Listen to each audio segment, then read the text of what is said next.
I'm sure we're all home, getting ready for our Seders, for our Passover meals with our family.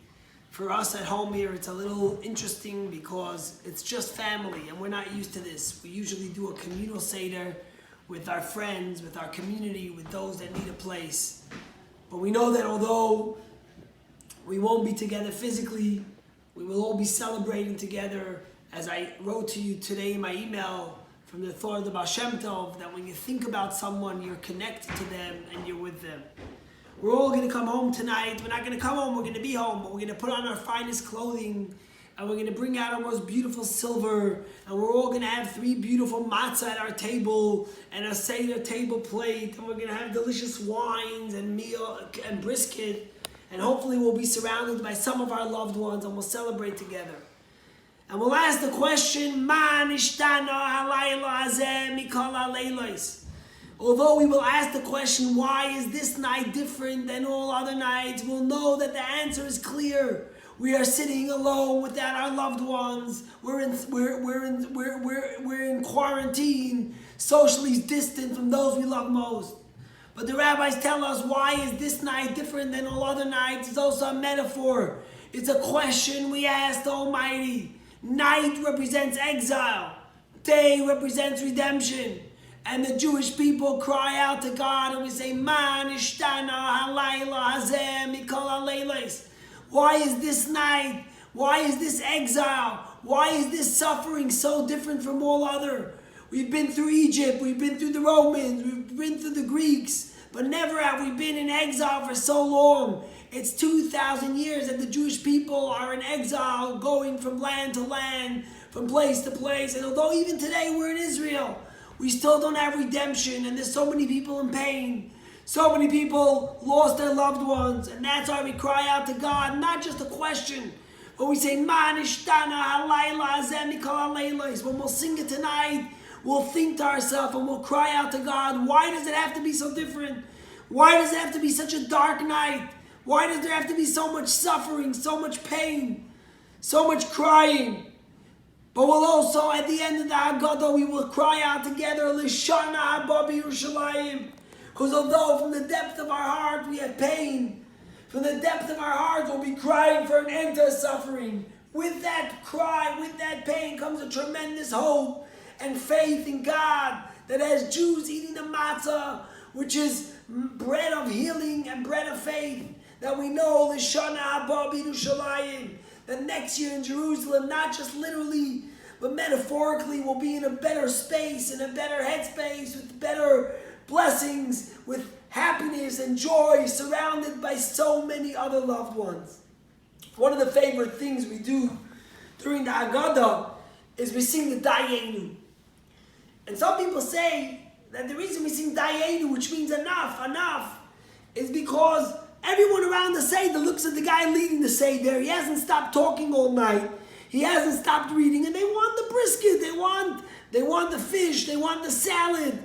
They want the delicacies. So we sing out and we say, Dayenu, enough already. Let's get to dinner. What are we busy with the whole time talking? Let's get to dinner. But there's also a great question we could ask. For example, the Rebbe teaches us one of the things we say is that if God would have brought us in front of Mount Sinai, but he would have not given us the Torah, that would be enough. What kind of thing is that? What would it help? What would it help if we came to Mount Sinai and we didn't get the Torah? What would Mount Sinai do for us? And the answer is a very deep but simple one. All year and always, we always say, gimme, I want. What else can I get? And it's always never enough. We're never happy with what we want.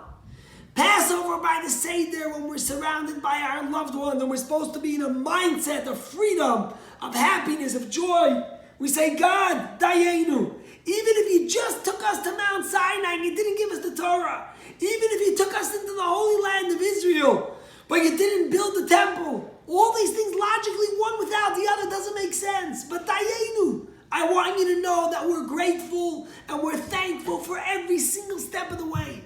And the same thing we should say tonight. I'm sure before the holiday, either your children will be near you, or if they won't, you'll call them.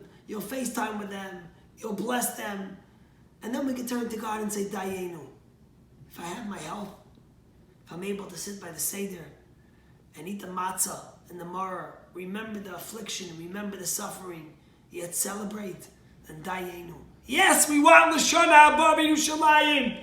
Yes, we want that when Elijah comes to the door today, as we say in the benching, it should be Aracham Anu Yishlach Lanu Et Eliyahu Hanavi Zachor Latov Vivaseh Lanu B'Sayres Toives Yeshuas V'Nechamas. We ask that when Elijah comes, he should be carrying with him good tidings of redemption, of good news that this virus is over. But we're also Dayenu, we're gratitude for the health we have and for the family we have, although we might not be able to be with them.